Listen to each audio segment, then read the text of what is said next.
बीते 3 वर्षों पर एक नजर डालें तो आप पाते हैं कि कृत्रिम बुद्धिमत्ता यानी आर्टिफिशियल इंटेलिजेंस एआई के विकास में 2 खास क्षण सामने आए।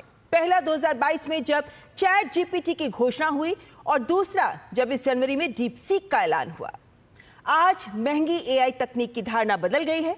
यह स्पष्ट हो गया है कि एआई तकनीक सस्ती और लोकतांत्रिक हो सकती है और यह भी कि इसे अपनाने और इस क्षेत्र में आगे नवाचार वक्त की जरूरत है।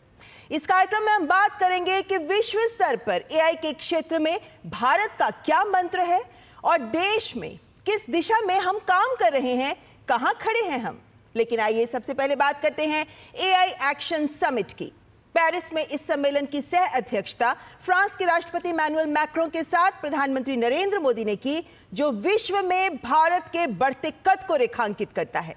और इस मंच पर सामूहिक प्रयास और समावेशी विकास का पीएम का मंत्र विश्व को दिशा दिखाता भी नजर आ रहा है। AI is already reshaping our polity, our economy, our security, and even our society. AI is writing the code for humanity in this century.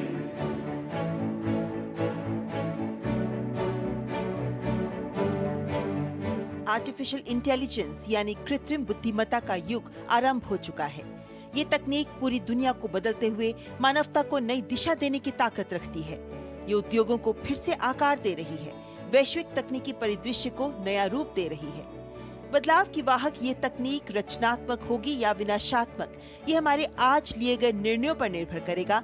और इस संदर्भ में पेरिस में आयोजित एआई एक्शन शिखर सम्मेलन बहुत महत्वपूर्ण था। फ्रांस के राष्ट्रपति इमैनुअल मैक्रों के साथ इस शिखर सम्मेलन की सह अध्यक्षता प्रधानमंत्री नरेंद्र मोदी के सक्षम नेतृत्व में विश्व में भारत की अहमियत और बढ़ते कद का प्रमाण है। भारत इस क्रांति में एक प्रमुख खिलाड़ी के रूप में उभर रहा है।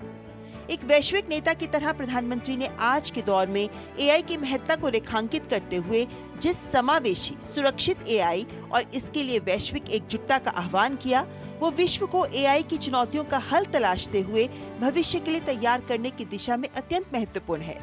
100 से अधिक देशों के समक्ष एआई से जुड़े व्यवहारिक पहलुओं को रेखांकित करते हुए पीएम ने कहा कि आर्टिफिशियल इंटेलिजेंस के लिए एक पूरा इकोसिस्टम बनाने की जरूरत है। साथ ही इसके मानक भी तय किए जाने चाहिए, जिसके लिए वैश्विक प्रयास करने होंगे। इससे जुड़े खतरों से निपटना भी जरूरी है और इसे लेकर भरोसे का निर्माण करना भी आवश्यक है। विश्व में एआई को लेकर एक बड़ा सवाल रोजगार पर खतरे का है, लेकिन एआई से डरने की बजाय लोगों की स्किलिंग, अपस्किलिंग में निवेश को अहम बताते हुए पीएम ने समावेशी एआई का मंत्र साझा किया, ताकि ग्लोबल साउथ की भी एआई तक पहुंच सुनिश्चित हो, क्योंकि इसके प्रयोग से सतत विकास लक्ष्यों को तेजी और आसानी से हासिल किया जा सकता है। इस भविष्योन्मुखी तकनीक को आम जन के लिए सुलभ कर जन केंद्रित एप्लीकेशंस बनाने, साइबर सुरक्षा, डीप फेक से जुड़ी चिंताओं को दूर करने की ओर भी प्रधानमंत्री ने ध्यान आकर्षित किया। There is a need for collective global efforts to establish governance and standards that uphold our shared values, address risks and build trust.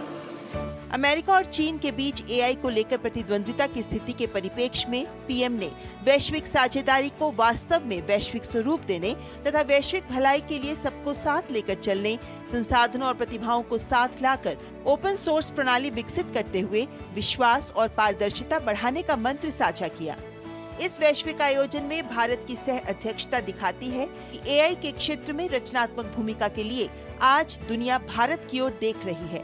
अपने विशाल टैलेंट पूल, एआई टेक्नोलॉजी को तेजी से अपनाने और पर्याप्त डेटा के साथ भारत एआई के नवाचार और विकास में अग्रणी बनने के लिए तैयार है। और प्रधानमंत्री नरेंद्र मोदी के नेतृत्व में विकसित भारत के विजन के साथ एआई मिशन को जोड़कर भारत विश्व के लिए एआई की सोच को साकार करने के लिए प्रतिबद्ध नजर आ रहा है। ममता चोपड़ा, डीडी न्यूज। तो वैश्विक स्तर पर प्रधानमंत्री नरेंद्र मोदी ने दिया विश्व को